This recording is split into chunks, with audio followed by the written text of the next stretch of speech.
I think that we value and we see the art market in terms of auctions. I really try not to pay attention to auction. It is a distraction. It really messes with artists' heads, but they also create such a short-term snap. So some artist that was bought for like $6,000 is now trading at auction for $500,000, right? And then maybe like the next season or the next auction, that 500,000 goes down to 250,000. They're like, this artist is done.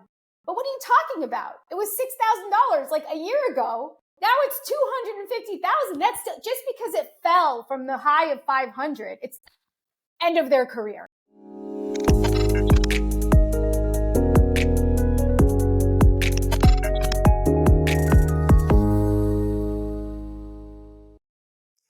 Welcome back to the MO podcast. This is Jonathan Neal. I'm here with my co-founder at Inversion Art, Joey Flores.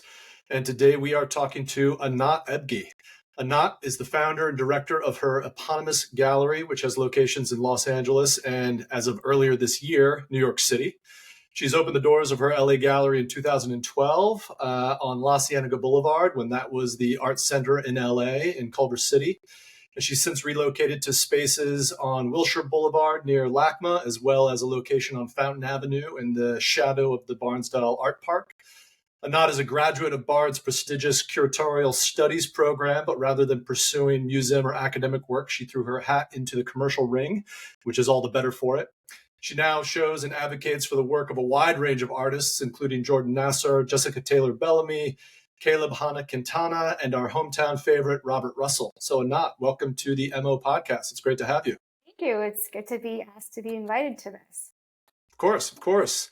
So I think as a first off question, I'm sort of curious, when you went to Bard and thought about getting involved in the art world and professionalizing your studies, did you have it in mind to open your gallery, or at that point were you a little bit more open-ended in terms of where that might lead you? Well, that's a great question, because it kind of is all in a timing. There was forces greater than myself that made certain decisions for me. When I was at Bard, I was there from 2006 to 2008. So I finished this June of 2008.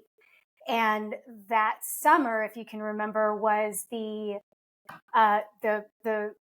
recession, the 2008, the housing crisis, all the failing banks and all of that was happening. So I thought I wanted to work in a museum. I was very excited about the idea of, graduating from the school and, moving to Los Angeles, working at MoCA. My good friend Paul Schimmel was there. I thought, I have it. This is ready to go. I'm going to start my, museum work. And the world had different plans. When I moved to LA, in the fall of 2008, I reached out to Paul and basically he said to me, not only are we not hiring, we're in fact, there's a hiring freeze and we're letting a lot of people go. And they were it was a really bad time at that point. And so a part of me was a little relieved, I felt like, okay, well, I have to kind of think of another way of, being in this art world. And so I knew I wanted to work with artists. I knew that I wanted to do, realize projects with artists, realize I wanted to do, bring their ideas to life and work with them on that level. And I thought I was going to do it in a museum, but because it just seemed like museums were just in a bad situation at that point, the gallery made a gallery, or a somewhat of a gallery, made sense. When in the introduction, you said I opened it in 2012, which is true, but I actually really opened it in the fall of 2008 under more of a project space. 2012 was when it became more like, professionalized. But I was doing, I kind of opened it was called The Company. And it was a gallery, but we did a lot of performances. We did a lot more kind of project based. with a various, artists. We didn't really have like a roster at that point. But yeah, so I think I still would have gone down this path if it wasn't for the recession in 2008. But that really kind of pushed it in a direction for me in really kind of quickly. No, it's kind of, I mean, it's interesting because you're saying like a recession pushed you in the direction of opening a commercial Yes. endeavor as opposed to, going into the nonprofit sector or something like that.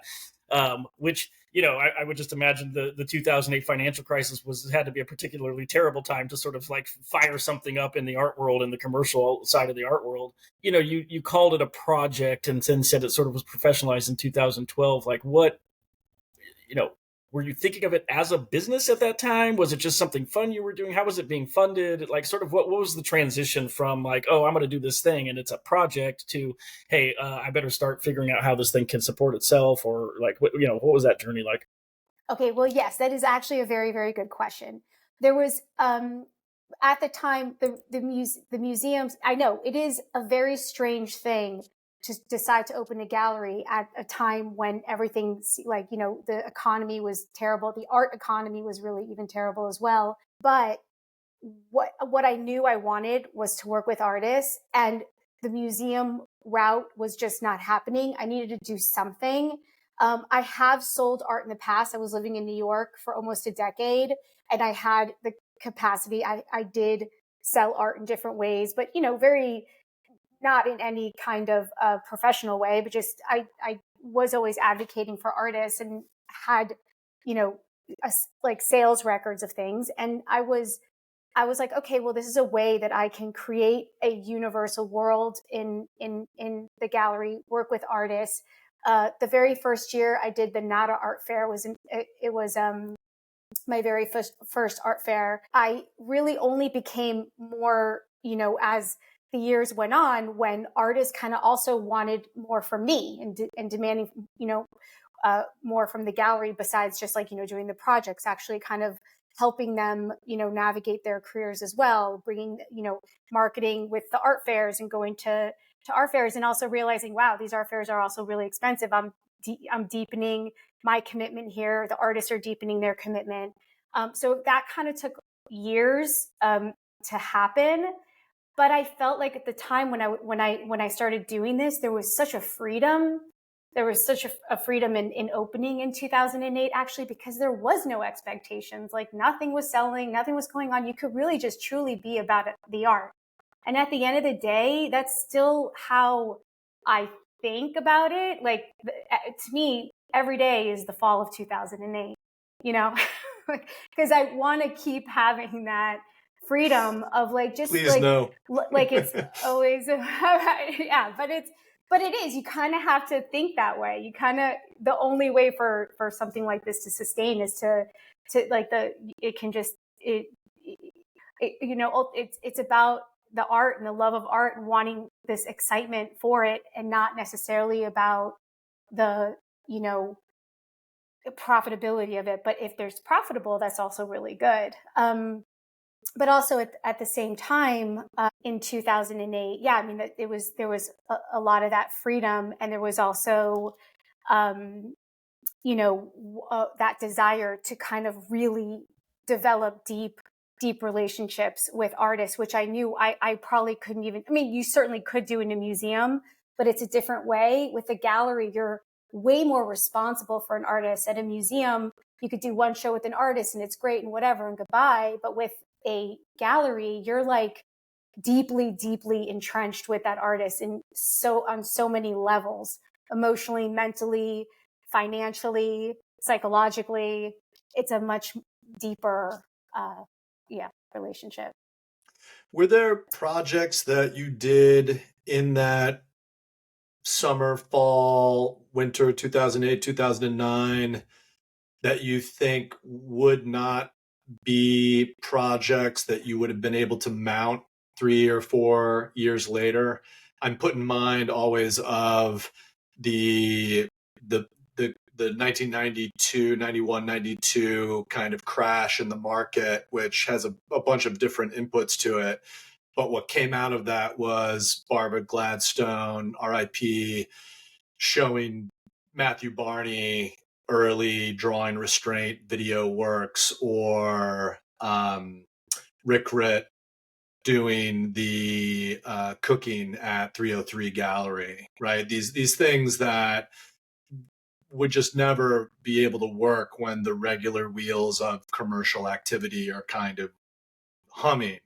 And there is a kind of economic as well as a cultural opening that happens sometimes during these crisis moments that sees interesting, more, let's say, open projects take root, because what is there to lose, right? I mean, everything is already kind of rock bottom, so there's an opportunity. Mm-hmm. So I'm curious for you, in that moment, was there work that you were doing, performance work that you were doing, things that now you'd be like, I mean, that was great, but I don't know if I could actually commit 5 weeks of my current real estate to that. Yeah, I mean, I think they were all like that.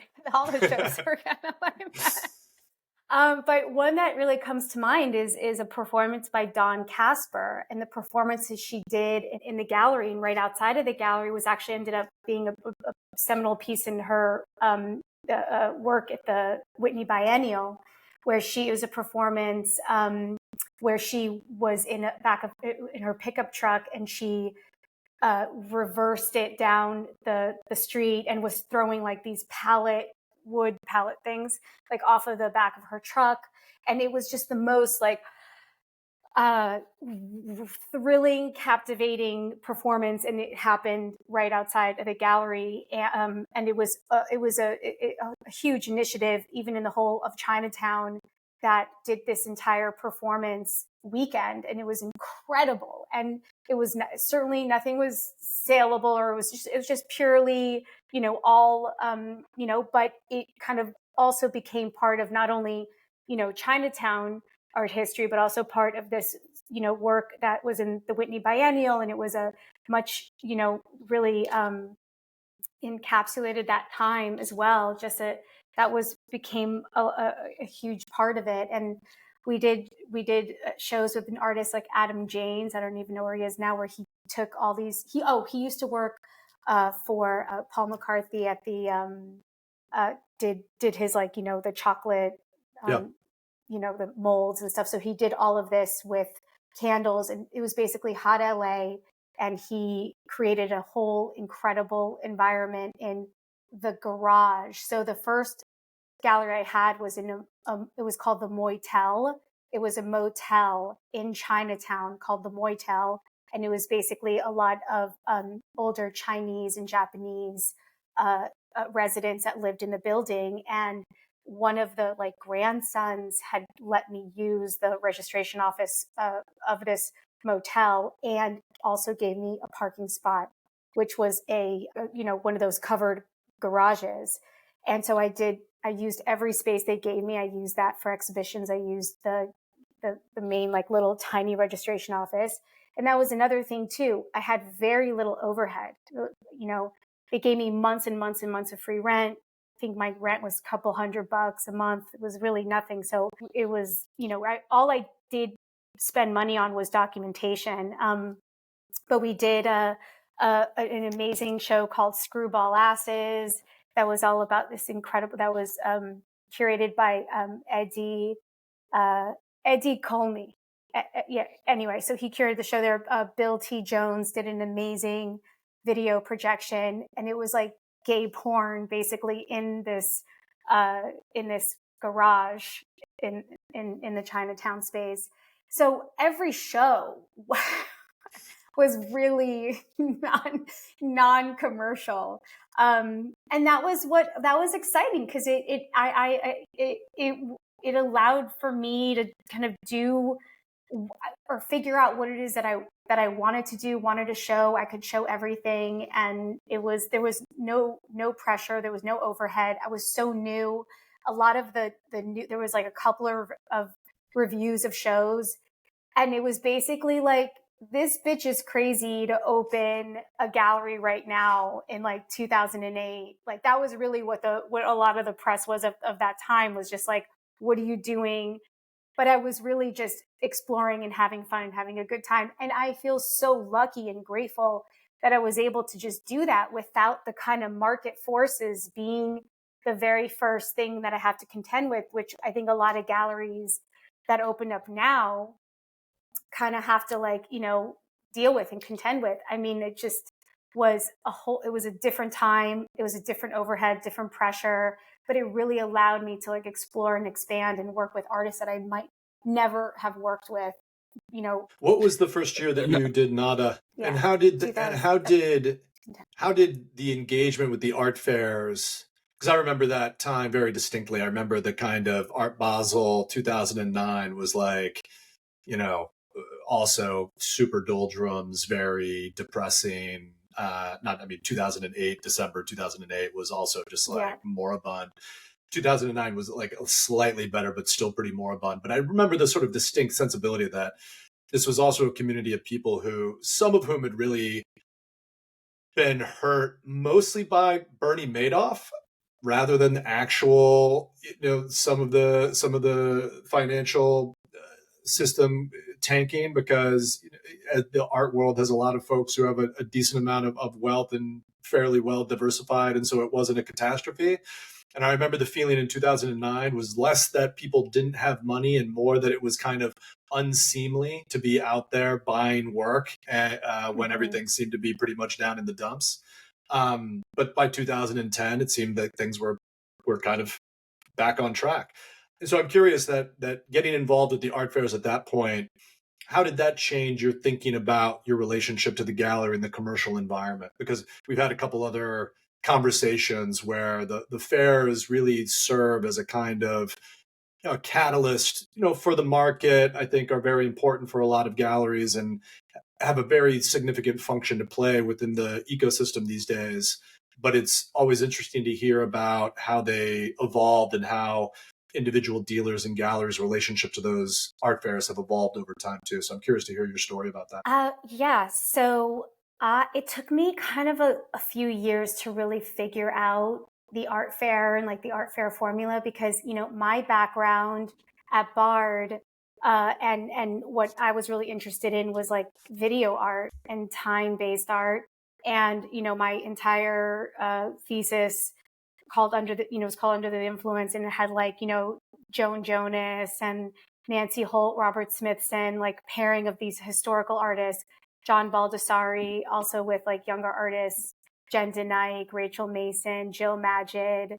So I always was very interested in pairing history with contemporary, and always very much about video art. And I think in the first few years of doing fairs, I brought video art to the fair, and it is really not the place for it, I realized. And it's just not. So it did take me a few years to kind of figure out what made sense in this in the art fairs, and I think that when so much of the gallery is, to me, in my is what I'm interested in, my identities, and my of course I also have an incredible brilliant partner named Stefano De Paola, and he's also, we're very similar in that we are very driven by our passions and our love, and he's brought also incredible historic artists to the gallery, Faith Wilding, Tina Gerard.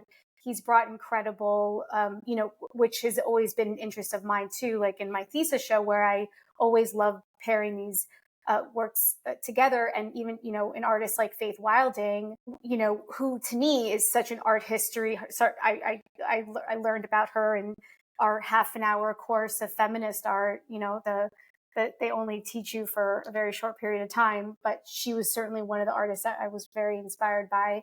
And the fact that I was the honor to be able to show her and exhibit her and bring her out to the public. And that's where I realized where fairs are actually really incredibly important, is bringing artists like Faith Wilding or like Tina Gerard to this greater place, where a lot of visibility and a lot of eyes are. So still holding true to what we're passionate about and what we want to do, which is always about sense of discovery. so the earlier years of doing the fairs and trying to kind of put, like a circle in a square wasn't really fitting. And then now kind of realizing, well, certainly meant, 16 years later, like what it is that actually is impactful at these fairs. And so it's taken that time, but at the end of the day, it's still about showing what's really important in our vision of the gallery. Yeah. And what if you could change any one thing about the way the art fairs work or operate, what do you think could be made better? Oh, there's a lot I would change. Well, okay, so the one thing that I think, and I feel artists wake up every morning and they make their work, and across the board, I'm in awe of that. I've always been in awe of that.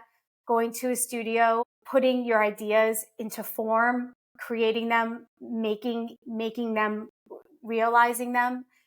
That is incredible to me. I find that to be such a marvelous wonder. And I'm always like I always feel like it's such an honor and a privilege to go to an artist studio. I've been doing it for so long. I'm still so, I can never get enough. I still love it so much. But what I find really restrictive in art fair is that they really are looking for very certain kind of things of an artist. I don't know. I want to kind of articulate this without sounding like, but I feel like there's a lot of limitations in like certain like identity politics or identity. Like they want to find like certain artists or certain things that are like check certain boxes or certain galleries that, I find there's a limitation in that. So now you're trying to find artists that are going to get you into the fair based on like whatever identity they have. And I find that to be so limiting, even though it's really about trying to be expansive and having everyone be a part of the community and in the dialogue, which I think is incredible and important work to do. But it also feels a little like, not like, it feels just limiting and insulting sometimes when you're like, if you're like, you're not going to get in if you're showing a straight white artist, like you could just forget about it. And I'm like, when are we going to get over that? Like, when is that going to be like, how about just, it's a good artist, no matter what they are, because I show everybody. Everyone is on my roster. I represent everything and everyone. I'm interested in every, point of view and perspective. And I really want that to be like part of the gallery. So the art fairs, I find I get it. I understand they want to be all inclusive. They want to have a range. They want to make sure. But when they go too far in that way, then you start discounting like other voices and things like that. But maybe I'm getting too in the weeds here, but it's just more about like the especially the gallery, I think at my size, they certainly don't do this with like the huge galleries. They definitely don't. But galleries my size, they really expect and demand a lot from what we're presenting. And I find that can sometimes, be where we tend to kind of end up going with the same artist over and over again, because we know that that's the artist that's going to get us into the fair, rather than being able to show our entire breadth of the program. Is that pressure coming from selection committees? Is it coming from fair directors? How does that manifest itself? Well, I guess it's the selection committee. Okay. I mean, I guess, because they're the ones that, I think they're the ones that, and it's like, I think it's like also certain fairs and not all fairs. Right. I mean, certainly it's not all fairs, but it's just certain fairs. And yeah. When did you first sort of begin to see that sensibility emerge? I mean, I can obviously post 2020, I think it sort of like ran like wildfire throughout the art world, through the institutions and everywhere else. But I'm curious, were you seeing the emergence of that, even by 2013, 2014? No, I didn't feel that. No, not at all. Oh, only, I think it's past 2020. Yeah. Okay. Yeah, it's interesting. Yeah. I think it seems to be an issue, like not just of the fairs either, but we talk to artists who are very reliant on grants, for example, and they feel very much like well, my work might be the focus of grant issuing organizations this year, but when the tides of what's interesting socially, or what's what are the hot button issues or whatever, as that changes, my work may become not the thing that the grant issuing organizations want to focus on, and so they just feel very much at the whims of sort of what is politically correct or interesting or hot at that time, and not necessarily like whether or not they have the history or capacity to make certain types of work, or whatever else. But I think it happens in more places than just even the commercial area. It's happening in the nonprofit space and other places as well. Feels very unfair to the artists who, I think, would regard the work that they make as highly individual to themselves and not representative of any kind of group dynamics, and then to have their applications or their galleries' applications to fairs or to grants or other things be judged on fairly superficial, definitionally superficial ascriptive attributes is disappointing. I'm curious, do you think that the tide is turning on that? Well, I want to just also, briefly say it's interesting because a very good friend of mine who also has a gallery was kind of told in not so many words that basically whatever artist she wanted to apply with to a particular fair needed to be, a person of color.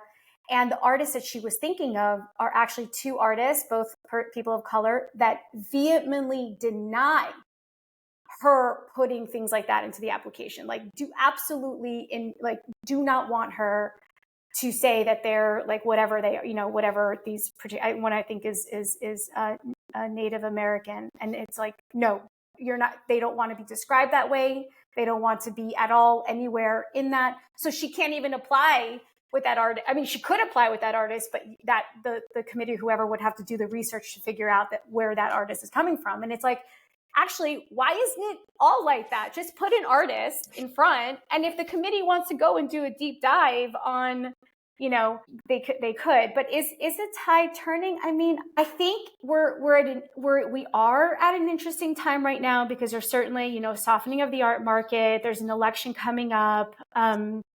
There's certainly kind of like some pain in the art market and galleries closing it, but there is these. So will that then shift who is then will that change just because the fairs too have to make a profit and have to maybe invite galleries that they might not have in the past? I don't know. I hope so. I just think that artists should be, and I love these artists that are, people of color that are also like, hey, I also don't want to be identified as that. I just want to be an artist, not a Black artist, not a Hispanic artist, but just an artist. And I've been saying this for years about women, because I've done majority of my work has been women artists, advocating for women artists, advocating for older women artists. That's been a big part of the gallery. And it's like, can they just be an artist without being a woman artist, without being all of these like adjectives in front of it? What about just being an artist? And I hope we can get there, because it's stifling for sure in so many ways. And now we the focus of our podcast is quite a lot on like how people manage to build large, like big things in the art world, and like get so I going back to the gallery and sort of what would you say, you've got 3 different galleries open now, like what does it cost to open a gallery? Well, I would say always have the 2008 mentality, meaning I think there's a lot of, I grew up in Miami, maybe it's here in California, but we would say the word fronting. I don't know if that's the term here. Do you know what that means? Like when you're, sure. like when you're like faking, fronting. I think there's a lot of that in the art world, a lot of these things that like people do, a lot of the, dinners and events and parties. And you think like, oh, wow, this is like, look how much, they're spending on all of these like events and dinners and hosting and whatever. A lot of that stuff really adds up. And I think kind of, I've seen so many galleries that I was like so envious of, because they were able to do all these incredible things. And And then, a year or 2 or 3 later, they would just go out of business because it's all about managing money, really, at the end of the day. And, I really very much look at how much I'm spending. Yes, it looks like, wow, she's got 3 galleries, one in Tribeca and, in LA, 2 galleries. Like it seems like, but so much of it is incredible discipline, money discipline, constantly looking at expenses and doing that work. It's not just like, oh, whoa, yeah, we're just like selling tons and tons and tons of art. We're doing well. We're selling art.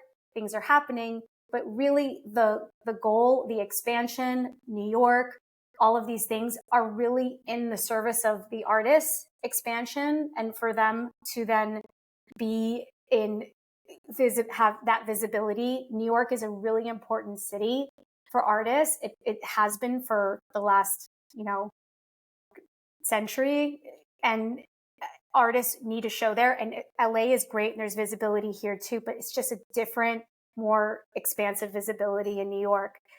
And that is the reason I opened the space there. And it's also like I opened it after 16 years. I've been around, I've had the gallery kind of a long time, and I just see the every year it builds and builds and builds and builds more. And, so it was just really important for me to like, what's the next step? It's not expansion for the sake of expansion, because I hate nothing more than that. I truly do.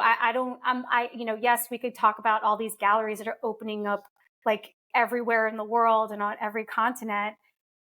That is not really what my goal is. That's not the goal. The goal is to have a larger conversation.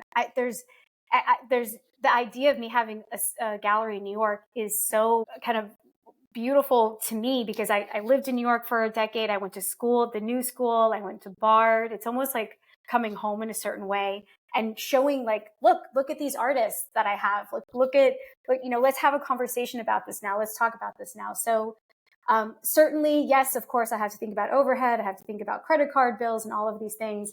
But in that growth, in the build, it is also building in these ways, also monetarily. So did I answer the question? I don't even know if I answered the question. A little bit. I think, I guess, to pose the question maybe another way as well is just sort of like, if somebody wanted to start a gallery, and they came to you and were asking for advice, like how much money would you tell them they need to have in the bank before they pull the trigger on a lease? Oh, I guess it just depends. Like, okay, so yeah, I would say start really small. Start small. I mean, yeah, I would say, have zero money in the bank. Have $100. I mean, really, literally, is what I had. There nothing, because if it's like that. Sometimes I think too much money is like not good, because you don't realize, sure. So why I keep saying like have the mentality of 2008 is because it was truly nothing to do with the market, because the market was done. Now it's really about the art. And if you can manifest the gallery like through the art, I think I think also in the last few years, since like 2020 and this boom in the market and galleries opening at that time, are like looking at themselves now like, wait, what the fuck happened? There was like so much going on. I opened in this time. That's opening in 2020, 2021 mentality. That you're already thinking that's a delusion. That's a delusion, because the reality is the art world looks more like normally the 2008, 2009 world than it does in the 2020, 2021 world. That's the exception, not the rule. The rule is it's gonna look like, not like that. But I think a lot of galleries opened at that time thinking and expecting. And by the way, many of them were incredibly successful. But it certainly has fallen off because it was such a high. But I kind of had seen those, occurrence happenings like that it just happens over and over again, and yeah. Is there an expense that has been eye-popping in how much it's changed or increased in the time that you've been working in the galleries? Like, where you kind of have a sense, you kind of have an innate sense of what things should cost and what, what your real estate and what your overhead and what your personnel and all those kinds of things are. Is there one thing that's kind of like gone totally haywire in the time more recently or even in the past that you've been like, oh my God, this is Shipping. changing? Shipping. Yeah, shipping is like absolutely bonkers. Totally bonkers. Yeah. Yeah, shipping is crazy. And I would also say certain things of like and art fairs too. And they Yeah. kind of go hand in hand. So shipping is The crazy, shipping and to you the art decided to fairs. open up a New York gallery. Yes. Yeah. But you see, this is the secret. The secret is that I teach all my employees is everything is negotiable. Everything, Right. including shipping quotes. Right. So that's it. That's the only way, I think is for a gallery my size to maintain and to thrive is to constantly be negotiating with the shippers. Yeah. That actually, it's a good segue to another question I wanted to ask you. So you opened up the New York space, and I think this is for a lot of galleries, that space is the space that you have is a really extension of the founders or the partners' sort of personalities and aesthetic and taste. And when you open up a new space, you have to bring in new people to help run and direct and to keep the thing. What do you look for in the staff, that the directors that you bring in, the associate directors? I can't remember what sort of titles your folks have, but what are you looking for in the people that you hire to help represent your sensibility to your clients, to the artists, and to the publics that are walking through the doors of the galleries? Okay, you cut out a little bit there, but I believe you said for particularly in New York, the staff in New York. Yeah, we have like incredible. So what I always look for, especially in a director, is someone who can be incredibly very kind of well respected with artists, that has like a good rapport with artists. That's like the number one thing. They have to know what they're talking about, have a really good grasp of art history, good grasp of artists and their community. We have an incredible director in New York, Maura Sims. She came from a wonderful gallery, Simone Subal Gallery, that had an incredible program and roster of artists. And so that was incredible, really important for me. We certainly do a lot more. We have a lot more artists and a lot more volume. So I think there was a bit of a learning curve for her, but she had the foundation and the fundamentals, which was incredibly thoughtful, patient, smart. I shouldn't talk about her too much because I feel like someone will poach her. But she's really great, and that her energy is really grounded, and someone that I feel like artists feel very comfortable with and can speak to, and that was really great. So just kind of she clicked immediately. And then she then was able to hire the rest of the staff in New York, because of course it's really her domain in many ways. I'm in Los Angeles majority of the time. I go to New York, but she's there on the day to day. So she built the registrar and the gallery assistant, and they're both really wonderful. What I tell them too is that even though they're in New York, I would like to really approach it like an LA gallery, which is very approachable. So when people come into the door, you engage them, which is very non-New York. I know I worked also at a New York gallery, just you don't do that. But I am not that. I would love to walk in and learn and know about the works and the artists. And if you come to the gallery in New York, you will not be ignored. You will be, greeted and spoken to. And that was really important for me. We're on the ground floor and on Broadway, and there is a lot of foot traffic. People really come in, which is also very different than in LA. That people come in, but certainly not in the same level of foot traffic.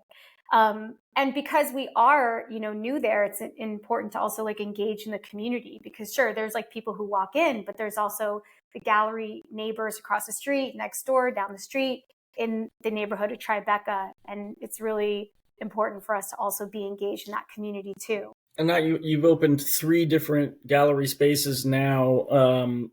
What, did you head into the second one and the third one sort of thinking, this isn't my first rodeo, I know how to do this, like, what have you? Like, what surprised you when opening locations 2 and 3 that maybe was quite different from when you opened the first one, or, was just harder than you thought it was going to be? What challenges? The space, our fountain space, actually was meant to be like a pop-up. Just one exhibition was supposed to be there, which was Woman House. Woman House was an exhibition in 1972 that was the artist, female artist of Cal Arts, taught. Their teacher was Judy Chicago, but it was Mira Shore, Faith Wilding, Miriam Shapiro, these artists that were at Cal Arts, and they took over this house on Genesee, and they recreated it to be like an all immersive. This was the first all female art exhibition, and Gloria Steinem was at the opening. Anise Nin was at the opening. They had like the most incredible turnout. This was in 1972. So 50 years later, in 2022, I was like, we have to do a 50-year anniversary to this like seminal, incredible exhibition, Woman House. So I was looking around that neighborhood, that house that they did it in Genesee that was demolished, back when they took it over, the house was about to be demolished. So I knew I wanted to be in that neighborhood. So I was looking around, and I found this place at the Fountain Space. And it was in the vicinity. So I'm like, okay, I want to do this 50th anniversary, because it's really sad. I knew no museum had any plan to do this, even though this really should have been a museum undertaking. That because it is literally, there's not a lot of LA art history, and Woman House is literally one of the only art historical moments in this city. And the fact that no museum was doing anything about it was like mind-boggling to me, but there you have it. They didn't. And so my partner Stefano, who's like a scholar in this area, it took him 3 months, and it was kind of also heartbreaking, because he called all of these women that were part of the Woman House, and they all still had their work, because no museums bought it, no collectors bought it. They all still had it in, their storage in Fresno or their storage here in LA. And we were able to gather up all these incredible pieces from all of these artists. So we were going to just do like a pop-up in this space with that exhibition. That's what we opened with. And then I just kind of fell in love with it. And I talked to the landlord, who's someone who's like also kind of really engaged in the art world. And he was like, okay, let's do like a, 3-year lease. So that's how that came to be. I wasn't really planning on opening a second space. I just was very excited about being able to do things like that, Woman House, and it be that, kind of reinvigorate that history. And that's how it came to be. So every space is different. In New York, again, like I said before, was really more about noticing a lot of artists that I was showing never showed in New York. And it was a way for me to be like, okay, let's, New York is so important. And that's how that came to be. Mm-hmm. Yeah. You talked about, at the beginning, it being 2008, there not really being much of a market, sort of like, allowing you to just start something where you showed art that you loved and weren't so concerned about the market, and there was more performance-based aspects and stuff like that. I'm curious, one, if you feel like starting in that way helped you establish a certain type of reputation that gave the gallery, a kind of credibility in terms of, not just showing, like sellable paintings, right? Like it's got more to it, more richness to the story there. Did it help you establish that reputation? And then if you feel that it did, sort of, how do you balance that, 2008 came and went. Now there is a market, or there was a market, and things like that. How do you balance maintaining that reputation when all of a sudden there are bills to pay and staff, and you have to, you do have to start thinking more about the market.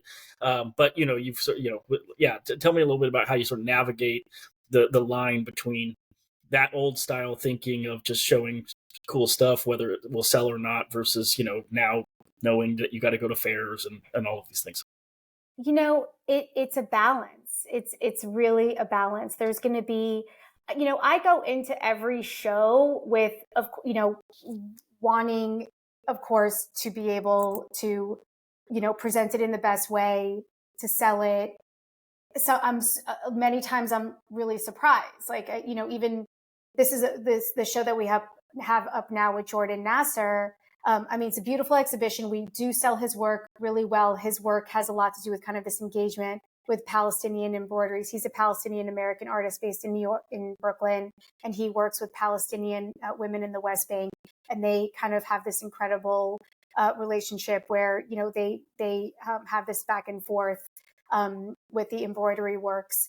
And he, for this exhibition, decided to make these tile mosaics. He's never made them before. He's never, exhibited them or anything. He made one in Shangri-La in Hawaii. That's kind of where he found like the way to make it. So he wanted to make it for the exhibition. And I was just really excited about showing them. We didn't even think of like selling them at first. Like we priced them just because it was part of an exhibition, but we price everything, right? Like we just put a price on everything.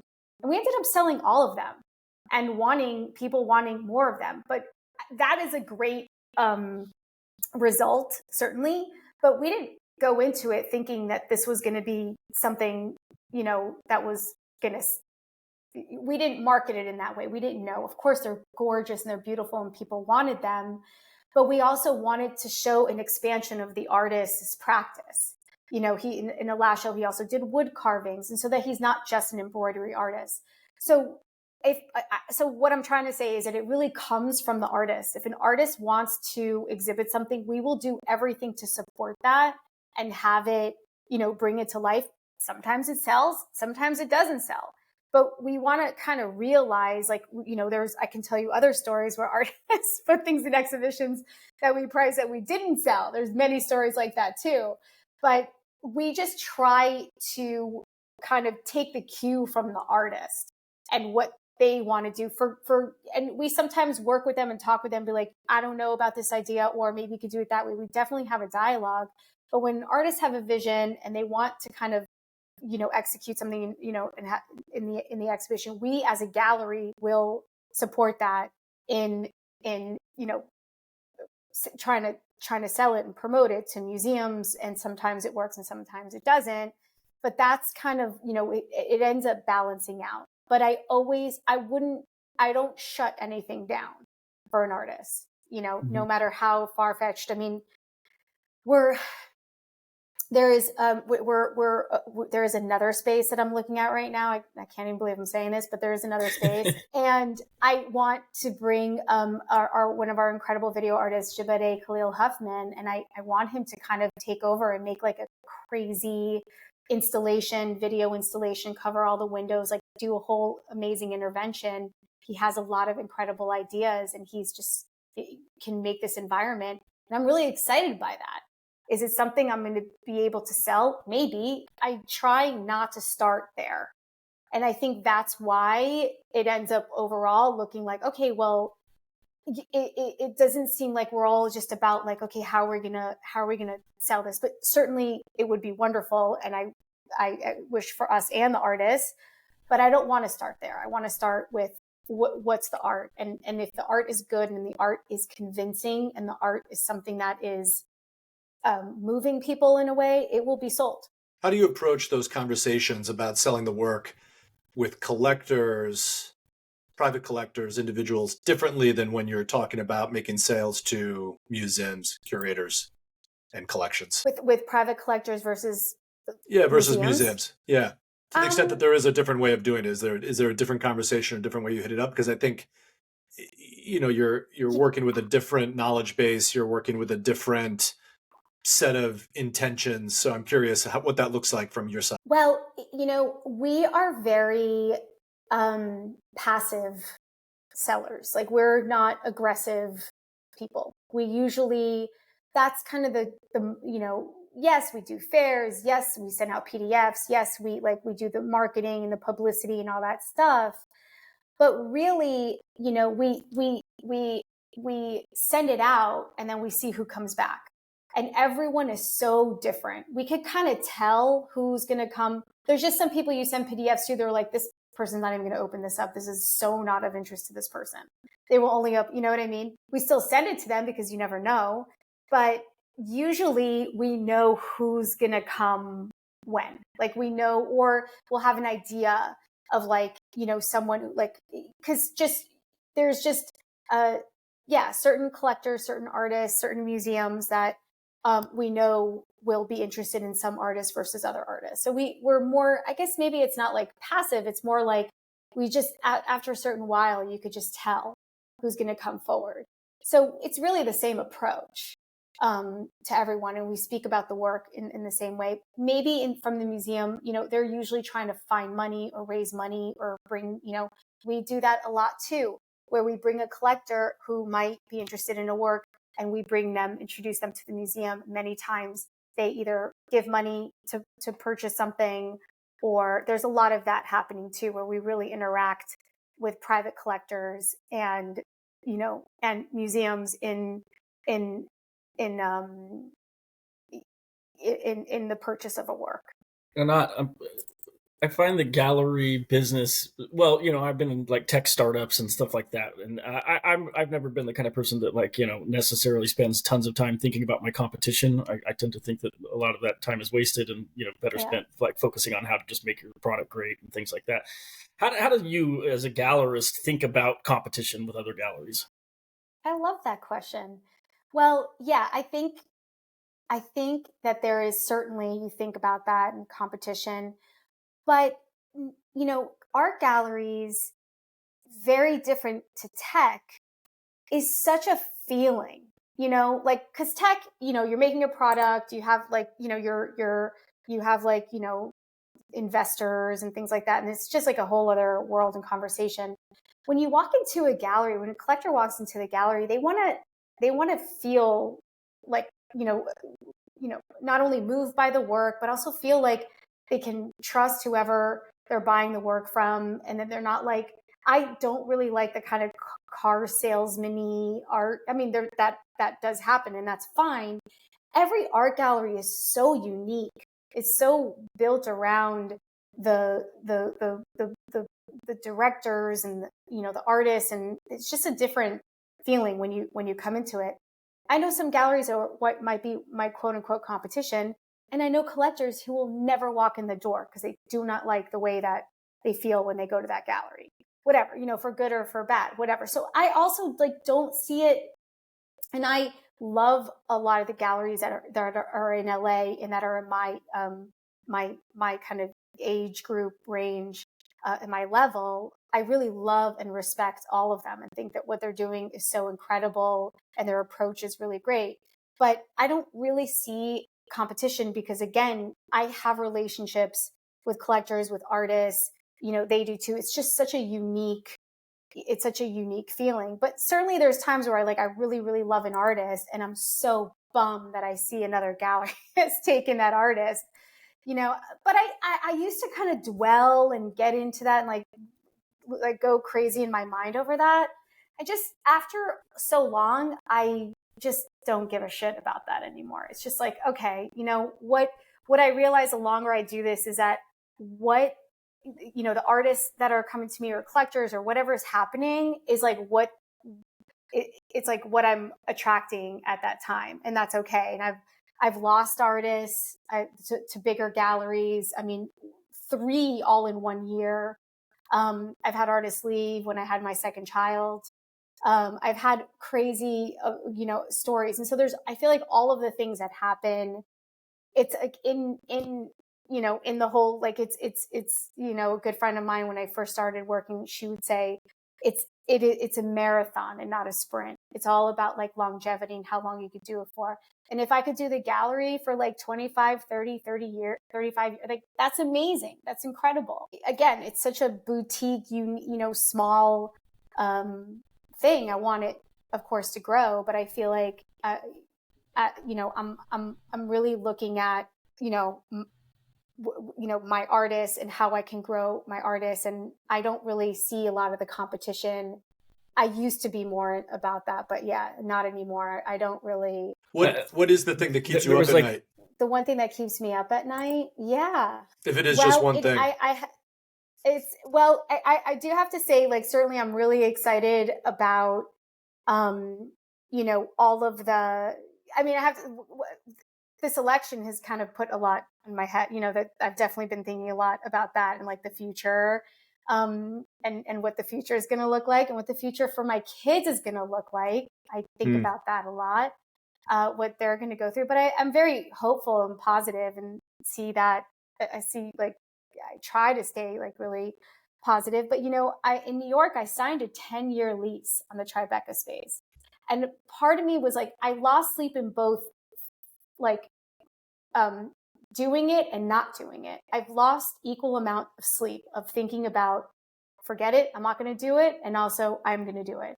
So does that make sense? Like Sure. both sides, I lost a lot of sleep over, but I definitely think about that a lot. Like 10 years, what the hell is the world going to look like in 10 years? But I am so excited about it too, because we have already the next 3 years planned, and programmed, and it's really exciting. So there is that like uncertainty. And I think this year, everyone I feel feels this way, just the uncertainty. Every day comes a new, story in the news with this election. So there is that kind of, that keeps me up at night, this, like, what's the future? Mm-hmm. Have you found that the market is right now distracted by the election, by the conflict in Gaza and other kind of geopolitical matters? I think, I get the sense from a lot of people that there has been a kind of big shift of attention, which means a shift of money and a shift of where people are, putting their funds and the kinds of things that they're active in. But I'm curious from your standpoint, if that's been something that you've seen on the ground. Yeah, I definitely, listen, I think it started even for Los Angeles with the strike. I think there's a lot of uncertainty even in this town of like, is AI going to take my job? Do I am I going to, am I going to be a writer? Why did I move to this town? Should I leave LA? It's not my world, but we do live in this world. We live in Los Angeles, which is like the 90% industry town. So that I feel was the beginning of this feeling of uncertainty, which is totally understandable. If you don't know when your next paycheck, even if you've done really, really, really well, or if this feeling, or even I was talking to some like higher end producers that have no effect, but in solidarity with the strikers, with actors and union and all these things, they also had a spending hiatus and didn't want to, just just to show support. And right. So that in a LA, and then of course there's the national, which is the election and all of this, and then there's the international, which is Russia and Ukraine. It's hitting us on every level. And I also think on some ways too, it's like, I'm just a gallery and I get about 10,000 PDFs a day. I can't imagine if I'm a collector how many PDFs that they're getting. How can you consume this much? And I am also to blame because I have galleries in New York and LA, and I am doing that. This is true. And I do send PDFs out.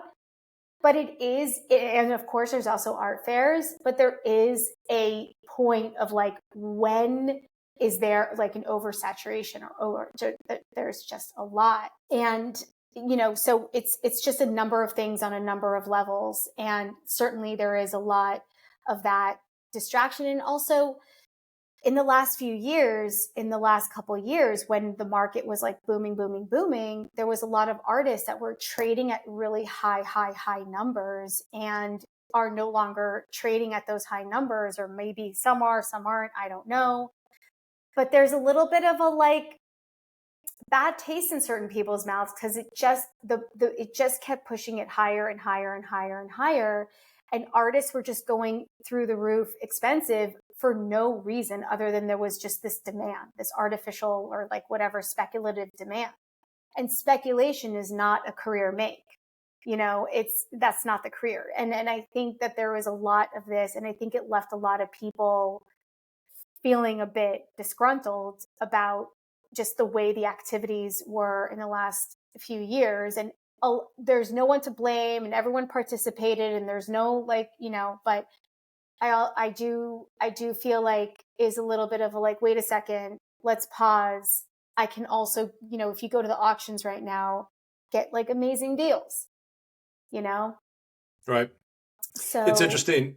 Yeah. The sort of pushback on pricing, which I think is one of the things you're kind of alluding to, the sort of the sense that there was a kind of inflationary period, which there was in fact, but it also had its kind of corollary within the art market, with certain artist prices really rising pretty quickly. But then I think across the board there was a sort of sense that like, 20,000 is the new 10,000, 30,000 is the new 20,000, and these types of benchmarks that collectors and galleries were kind of looking at in terms of where new artists were entering, or what was the sort of going rate for a work painted within the last 5 years that was X size and made by an artist at X stage of their career.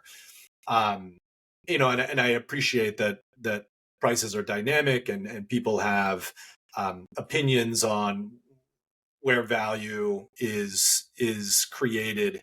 But I always think about it from the artist's point of view too. I'm like, listen, every time a collector or a museum or someone else is negotiating on price, that's money that's not going into an artist's pocket, right? Like that's like negotiating back on the value that an artist is putting into their work.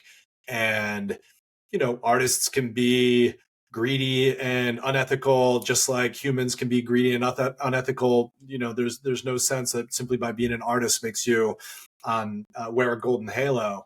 But at the same time, it's always interesting to sort of think about it from the standpoint of, when you're pushing back on prices, even at one level of the art market, it pushes back across the marketplace, right? It pushes back those artists that haven't been selling, $100 and $200 and $300,000 canvases, but the artists who are, really trying to make a studio work selling $10,000, $15,000 canvases, which is still a luxury object, right? I mean, I think that's the other thing I'm always Yes. trying to explain to people. It's like, that's still a lot of money, right?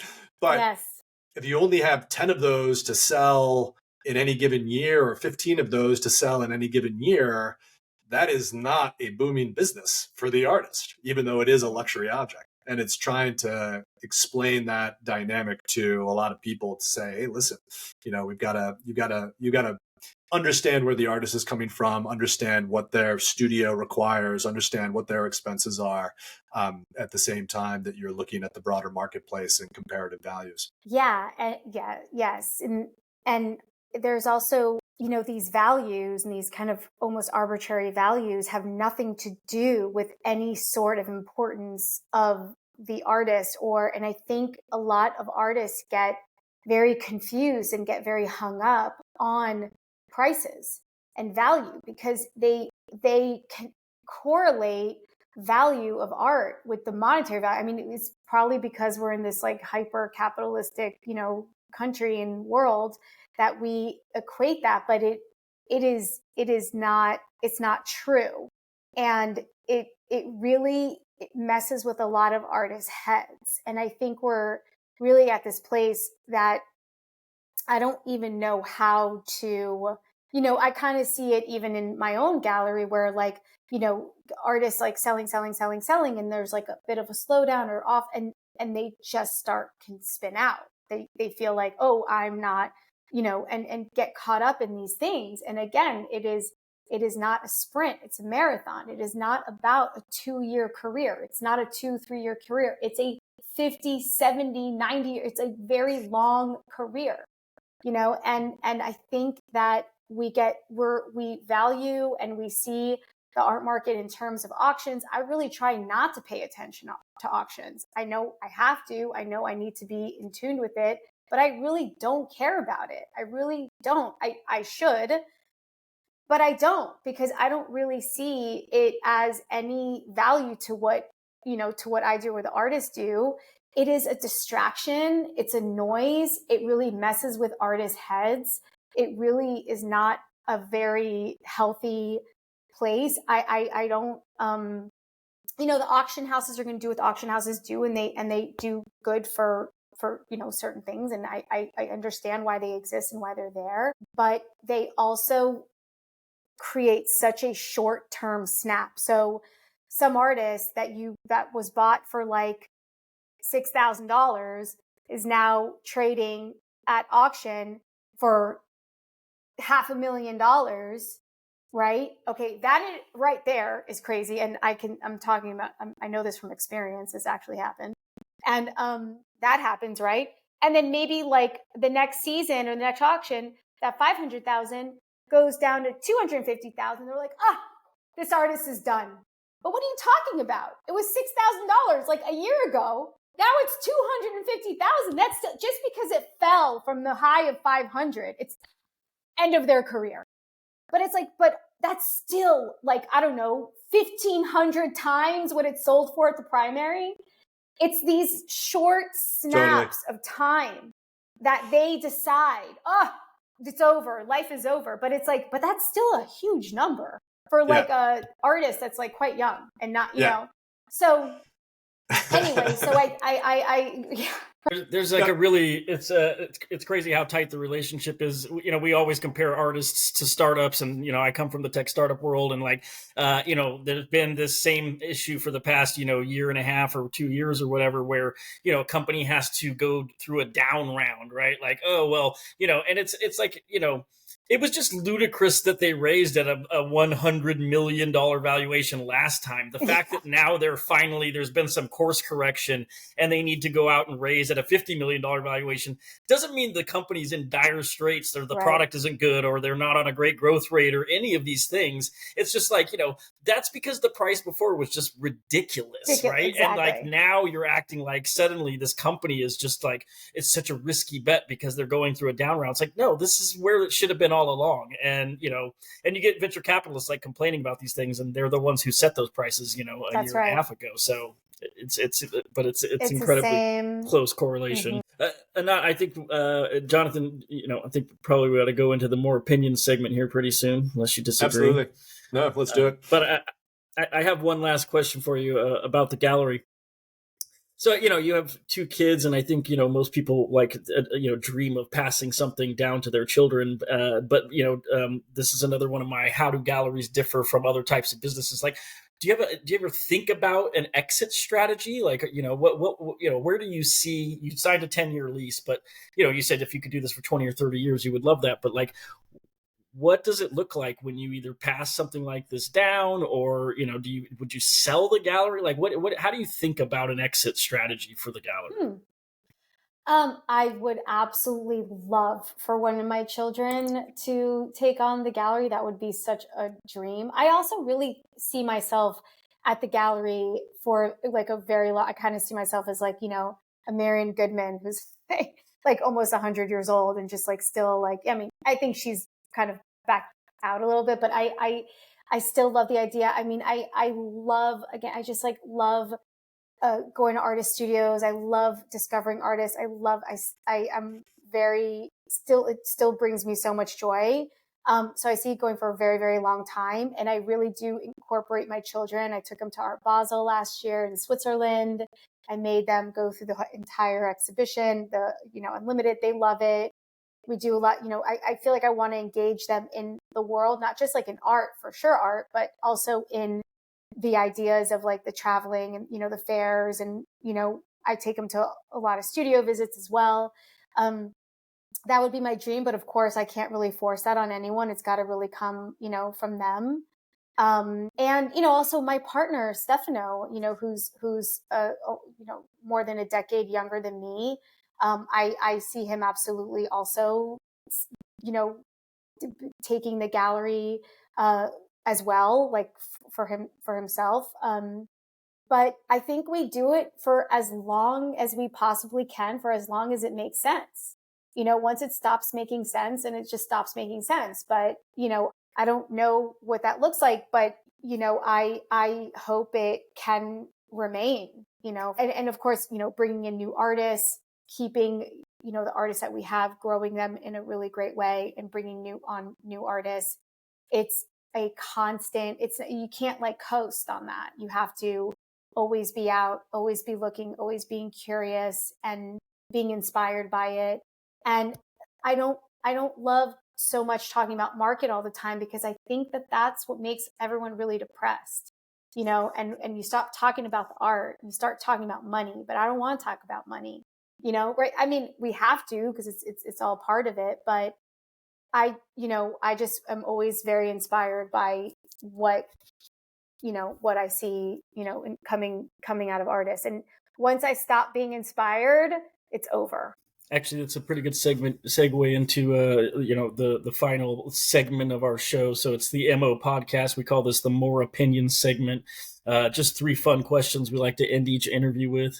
And the first one is, what is another project or venture or anything in the art and cultural sector that you are really excited by and admire, or want to give a shout out to? Something, and I think we did this with Chris Sharp in our last recording. It can't be one of your artists. It's got to be somebody outside of your stable. Have you heard about this Destination Crenshaw? Oh, I know. It's really cool, but it's like an initiative of arts and culture. They're basically revamping all of Crenshaw into this like incredible, like architectural art and architecture and like businesses.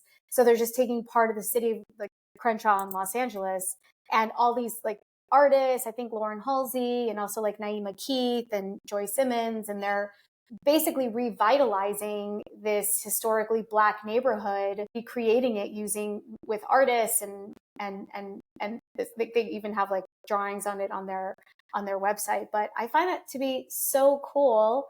I love this idea and think it's so great for a city like LA, and just kind of the history and involving artists, art and art. So I find that to be something that I'm very looking forward to and excited about. Yeah, awesome. I haven't heard about it, but I'll definitely have to check it out. Yeah, I have a friend whose Crenshaw. business is, I think, in that area, and they have tried to bring more art into their offices and murals on the outside as well and stuff like that. So maybe they're part of the initiative, or Yeah. I'll have to like alert them to it for sure. Yes, it's a huge initiative. Yeah, cool. It's very cool. Mm-hmm. Speaking of huge initiatives, so the next question is, if somebody handed you or invested in, gave you a $10 million budget to build something else, not the gallery, not a new location, just an entirely different business or project, what would you spend $10 million building? Whoa, what would I spend? That's a good question. I guess I would, and not to do with art, nothing to do with art. Just something separate? No, it can definitely be art related, but you can't say, oh, I'm going to take the 10 million and just invest it in my gallery and like build another floor to the LACMA space, or or go on vacation. Well, although I guess you could take your 10 million and go on vacation too if you wanted to. I'd like to go on vacation. Well, no, I always really like I guess I would. I always really want to do something with like foster children, and having like, doing things like with I feel like there is a whole, I want to do something with like, having like children be more like involved, like foster children. Like I was even thinking about like this idea of maybe even like doing like working, like bringing like those kinds of children, like more grown up foster children, and bringing them into the art world and having them be like more like involved in it in some way, like administratively, or like bringing that, like just somehow connecting that. And perhaps I can use this money towards like some kind of education or building in that way. Because what I like love about this idea of the Destination Crenshaw, this particular thing, is that it's like businesses, it's art, it's all of these, like, and it's community, and it's kind of bringing it all together in a very focused way. I love this idea of the art world I know we talk about this all the time, but it is not the most inclusive of places, even though we try very hard to be very inclusive, but it really, on the ground for real, it's not. And how do we like open to it being more, and educationally? Because I think so much of it is like a lack of art history education. That's how I got into it. I'm sure maybe how you, Jonathan, got into it is through like art history. And they're really like people who tend to study art history are kind of people who are like a little out of touch. It was always like a joke. I had a boyfriend in London. He's like, you study art history? Like that is the most like posh thing to do. Like, who are you? Like, why do you study this? Like really only like the really, really rich kids in the UK would study this. It was like, they ended up being like, but I do love this idea of trying to bring it out to a larger, and maybe it's boring for people, I don't know, but I love this idea of perhaps like somehow younger people in a more disadvantaged way learning and understanding what it is to have like run a business, own a business, and the art history. I don't know, somehow maybe use that money towards an education. I don't know, but it is kind of a lot of money that I would also love to see be used in a positive way and not just me going on an incredible vacation. Art history is the standing joke of higher ed instrumentalized for productive employment outcomes. Let me just say that. Even our august Barack Obama even threw us under the bus back in like, I can't remember what it was, like 2010. But I've always made a point about like if you want to demonstrate your resistance to the capitalist machine, you have to have an art history degree. Exactly. Yeah, but it's a perspective. It's a way of looking at the world. I really believe that. It sounds so naive, but it is. Like looking at art history really changes the way you look at the world and the way that your worldview and you see things. And right. It's sad to me. There's something like I have tons of art in my house. And like people, like so many people don't see it. You know that? Like just don't even see art. They don't even notice things on the wall. Like I find that to be so like alien to me that they just don't even notice anything. And there's a visual literacy that it's amazing. It's incredible to me. And I feel like how do you like turn that on? It's like just literally turning your eyes on. And like, and the way you view the world. I mean, when I look at a movie, all I do is look at the art on the wall. Like, what do they have? What's the art? What are they, that's what I look at. Anyway. I think it's super important. I think that, when you think about just sort of disadvantaged, younger people, I think like exposure to things they are not getting exposed to is important almost no matter what it is. But I think in particular, something that has, over history, like captured moments that were super important or, managed to create movements is something that, I think younger kids that, maybe have had challenging lives could really like rally behind, right? Like, understanding that a lot of these, certainly some artists came from really wealthy backgrounds and were able to do what they were able to do because they didn't have to worry about money. But there are lots of other artists that, made a dramatic impact on their community, on the world, and everything else. And I think until you get somebody to sit and explain those histories with you, like, I think it's easy to see a statue or see a painting and just, judge it by its aesthetics and not really understand like what it meant for the world or for the time that it was created, Exactly. But let me tell you, one thing that I do not need is another art historian or another critic weighing in on the significance of the Donald Trump post-assassination fist-raising photograph that became instantly iconic.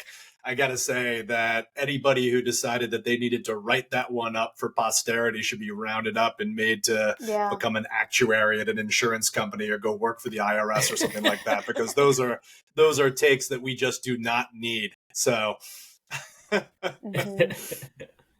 anyway, easy to jump on that moment. I'm sure we'll look back on it with a different set of eyes.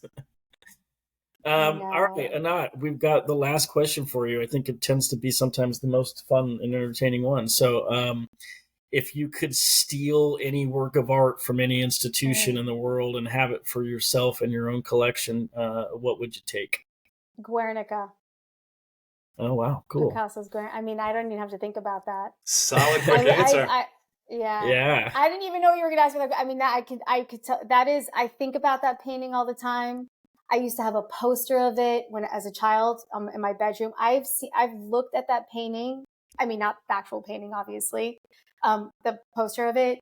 I know it like ins and outs of it. I love it. It's inspired me. I saw it in person as well. I absolutely love, and it hits on so many levels, on everything, politically, socially, visually, technically, everything. Yeah, it also just captures like a period of Picasso that's just like super interesting. So maybe 6 days ago, I was in the Picasso Museum in Barcelona, which was one of the things I got to do in I Europe. love that museum. Yeah, it was awesome. But like, it was so funny because I took my parents, my sister, and my nephew there, and of course, my parents are like, "Where are all the pictures with the two eyes on one side of the head?" I mean, like, what is this whole series of works about pigeons? Yeah. And so it was super interesting. But I think I wasn't like disappointed at all by the museum, but certainly rolled in hoping also to see some more iconic things that I've seen in the past. And I felt like their collection didn't have that most of the really famous Picasso works are elsewhere. Yeah, they have those like the postcards, like all in the beginning. There's like the postcard size ones of like the birds, and it's a beautiful museum. But it is in other museums. That is true. Yeah, it's just, I think, missing some of the most iconic stuff, right? Like whereas when you go to the Van Gogh Museum in Amsterdam, it's like they've got sunflowers and they've got other things that you recognize, and you're like, oh wow, like I finally get to see this thing in person. And I went to the Picasso Museum and was like super excited and loved everything that I saw, but I don't know that I recognized much. Right, you just need to go to MoMA. They've got a lot of them too. Right, they've got a lot of good ones. Good ones. Guernica's good. Well, I'll say that there's a book called Picasso and Truth by T.J. Clark, who you know. And I don't know if you've read that. If you haven't, I'll either loan it to you or I'll send it to you at the gallery. But there's an entire chapter on the production of Guernica. And Clark follows the photographs that were taken of Picasso while he was working on the mural, and the decision-making process that's evident in those photographs of what elements were kept, painted over, modified. And it's a brilliant piece of kind of art historical excavation in terms of what Picasso was trying to achieve. And his whole thesis is around Picasso's trying to deal with this idea that Clark calls room space, where the majority of what Picasso paints is contained within these architectures inside of a kind of domestic space, or in a container that he calls room space. And Guernica is a painting that challenged the capacity of his work to occupy something like room space. And so how do you translate the architecture of this village and the sort of external view that is being delivered, and the action that is being delivered, the sort of conflagration and the tragedy of the bombing of that village, and how he comes to terms formally with containing the work and negotiating this idea of room space. And it's one of those, it's very rare that you get it, but every once in a while there's like an art historian writes an essay where you're like, oh, like that's right. Not just like convincing, but it's like, oh, they are right? Like this is true about this work. And I would love to read that. Yeah. That is definitely one of the takes on a work by an artist, by an eminent art historian, that I was like, huh, okay, that settles that. That's what that work is about. Right. Or at least what's going on there. Yeah. Wow. I'd love to read that. Nice. Awesome. Well, Anat, it was great meeting you and hearing your story, and thank you for coming on and sharing it with us. Thanks for the time. Thank you for having me on. Thank you. Yeah, thanks a lot. We'll talk to you again soon.